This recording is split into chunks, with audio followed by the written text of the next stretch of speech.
جو شخص اس اعتبار سے خوش نصیب ہو کہ اس کا کفن نبی علیہ السلام کا کرتا بنے اور اس کا جنازہ خود نبی علیہ السلام پڑھائیں اور اسے خود اپنے مبارک ہاتھوں سے قبر میں اتاریں۔ کیا آپ جانتے ہیں کہ میں کس شخص کے بارے میں بات کر رہا ہوں؟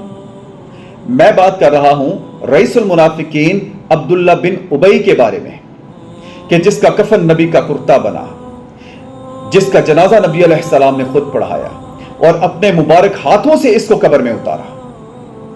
لیکن اللہ کیا فرما رہا ہے؟ اللہ تعالیٰ فرماتا ہے کہ اے نبی صلی اللہ علیہ وسلم، اگر آپ 70 دفعہ بھی ان کے لیے دعائیں مغفرت کریں گے، ہم نے ان کی توبہ قبول نہیں کرنی۔ یعنی آخرت کے فیصلے اللہ رب العزت نے ایمان اور اعمال کی بنیاد پر کرنے ہیں۔ اگر نسبت پر کوئی فیصلہ ہونا ہوتا تو یہاں ہی ہو جاتا۔ اب مجھے بتائیں کہ کیا عبداللہ بن ابی نے جتنی نمازیں پڑھی تھی کوئی قبول ہوئی؟ اگرچہ ساری نمازیں حضور علیہ السلام کی امامت میں ادا کی گئی تھی، اس لیے منافق کا کوئی عمل قبول نہیں ہوتا۔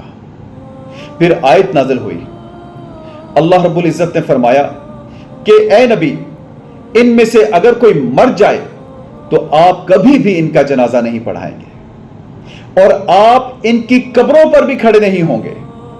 بے شک انہوں نے اللہ اور اس کے رسول کے ساتھ کفر کیا ہے اور وہ فاسق مرے ہیں۔